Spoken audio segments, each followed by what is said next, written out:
Assalamualaikum warahmatullahi wabarakatuh. Bella, di sini kami akan membuat video tentang perpajakan, dan di sini videonya. Kamu mau kemana sih? Mau bayar pajak rumah Yulia. Oh ya deh, sekarang aku juga mau bayar pajak rumah.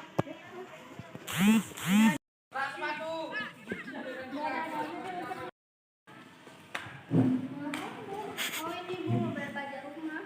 Bisa dong, Mbak? Udah berapa bulan bayar pajaknya? Udah hampir 2 bulan sih Bu. Belum ya Bu? Bu, saya duluan ya. Ibu, boleh masuk. Antrian selanjutnya.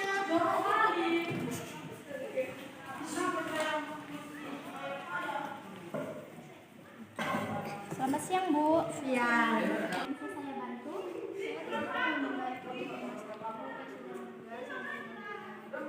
Ibu mau bayar pajak yang keberapa? Saya mau bayar pajak tahun ini. Ini ya Bu. Oh baik Bu, saya akan proses sekarang. Mohon ditunggu ya. Baik Bu, saya akan tunggu di sini. Nah.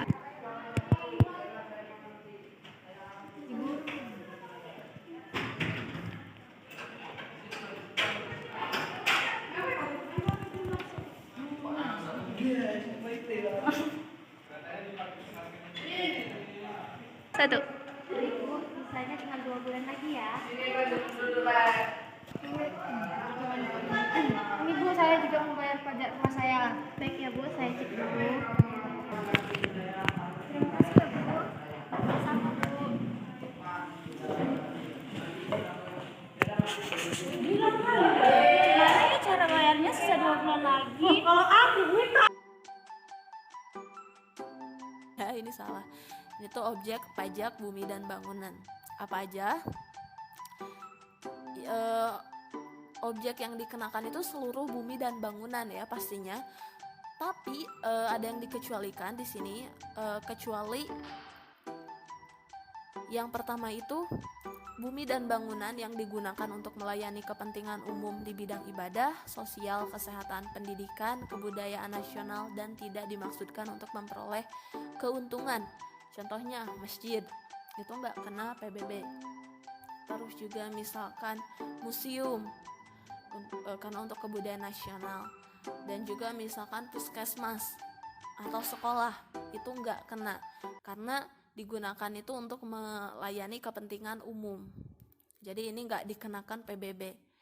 Yang kedua itu digunakan untuk kuburan, purbakala, dan sejenisnya, ini juga enggak. Terus digunakan untuk hutan lindung, suaka alam, hutan wisata, taman nasional, dan lain-lain juga enggak. Kemudian yang digunakan oleh perwakilan diplomatik berdasarkan asas perlakuan timbal balik. Jadi di sini misalkan ketika duta besar kita ditempatkan di sana itu nggak kena PBB kan, mereka juga di sini sama halnya nggak kena PBB. Dan kemudian digunakan oleh badan dan perwakilan organisasi internasional yang ditentukan oleh Menteri Keuangan. Nah, objek-objek ini nggak dikenakan PBB. Tapi selain ini, pokoknya selain kelima ini, itu berarti dikenakan PBB. Kayak gitu ya. Nah, sekarang kita langsung aja masuk ke cara penghitungan dari PBB. Kayak gimana sih cara ngitungnya? Oke. Kita mulai dari soalnya dulu. Ini masih Pak Andi ya. Ceritanya Pak Andi ini nih punya tanah seluas 100 meter persegi dengan harga jualnya itu 200.000 per meter perseginya. Dan bangunan seluas 100 meter persegi dengan nilai Rp500.000 per meter perseginya. Dan bila nilai jual objek pajak tidak kena pajak atau NJOPTK di daerah tersebut itu sebesar 10 juta, berapa PBB yang harus dibayar oleh Pak Andi? Kayak gimana cara ngerjainnya? Kita mulai dulu dari cari NJOP-nya atau nilai jual objek pajaknya. Nah, NJOP di sini adalah jumlah tanah, berapa luasnya, terus juga dikalikan berapa harganya. Yang pertama itu buat tanahnya. Tanahnya itu 200.000 kan ya. Berarti 100 meter ini dikali 200.000 sama dengan 20 juta. Kemudian Ini 100 meter dikali 500.000. Berarti 50 juta.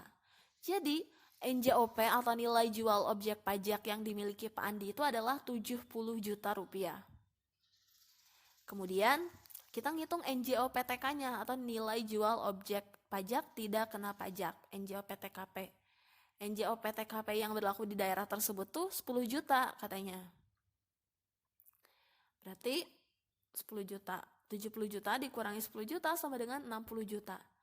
Nah, dalam PBB ini ada dua ketentuan. Kalau misalkan besar jumlah NJOPTKP-nya ini di atas 1 miliar, ini kena persentasenya tuh 40%. Tapi kalau misalkan di bawah 1 miliar atau kurang dari 1 miliar, itu cuma dikenakan 20% aja. Nah, karena ini 60 juta berarti di bawah 1 miliar, berarti yang kena persentasenya itu cuma 20%. Nah, sekarang tinggal dikaliin deh 20%. 20% dikali 0,05. Nah, 0,05 ini nilai yang udah pasti mutlak, nilai mutlak. Jadi nggak bisa digonta-ganti karena ini udah peraturan pemerintah. Sama kayak PPN yang cuma 10%, itu sama kayak gitu. Ini dikali 0,05 dikali ini NJOP yang ini 20 juta sama dengan 20.000. Kemudian kita hitung yang B-nya, ini yang bangunannya. Bangunan itu sama 20% dikali 0,05% dikali 50 juta. Jadi hasilnya 50.000. Kemudian ditambah ini yang tanah dan yang bangunannya. 20.000 ditambah 50.000 sama dengan 70.000. Dan inilah jumlah PBB yang harus dibayar Pak Andi. PBB terutangnya segini. Kayak gitu. Ngerti ya? Ngerti. Ini lebih gampang sih daripada pajak penghasilan karena step-stepnya juga lebih mudah. Pokoknya yang harus diingat, yang harus ditekankan di sini tuh adalah ini persentase dari ini 20% dan 40%. Kalau nilainya tuh di atas 1 miliar, berarti persentase di sininya pun harus diganti jadi 40%. Tapi karena ini di bawah 1 miliar berarti 20%. Kayak gitu ya.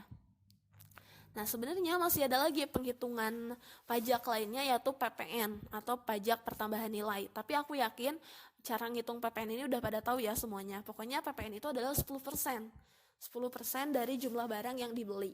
Misalkan kamu beli barang 1 juta nih ya, PPN-nya berapa? Gimana cara ngitung PPN-nya? Ya 10% aja dari 1 juta. Atau misalkan 50.000. Berapa nih PPN-nya kalau aku beli barang seharga 50.000? Ya 10% aja dikali 50.000. Karena PPN itu kayak gitu aja ngitungnya gitu. Dan nilainya dan yang dikenai pajaknya pun 10% nggak akan berubah gitu. Karena itu udah ketetapannya. Segimanapun kamu belinya tetap 10% kayak gitu. Karena itu masuknya tarif pajak seimbang atau proporsional. Oke, mungkin itu dulu aja yang bisa aku jelasin di lesson ini, lesson tentang cara menghitung pajak bumi dan bangunan.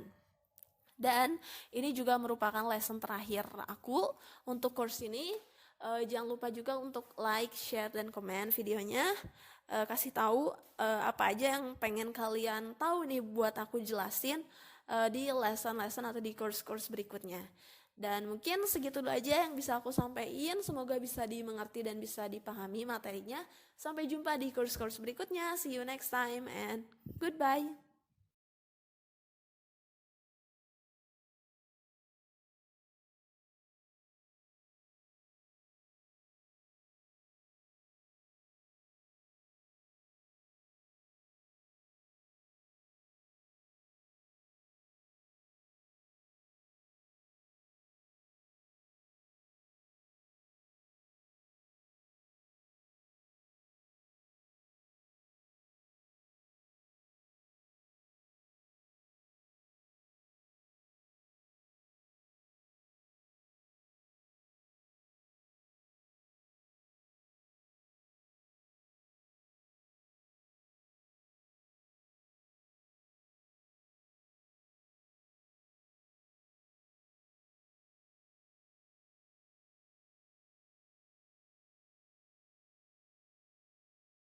Sekian dari hasil video kami dan terima kasih. Assalamualaikum warahmatullahi wabarakatuh.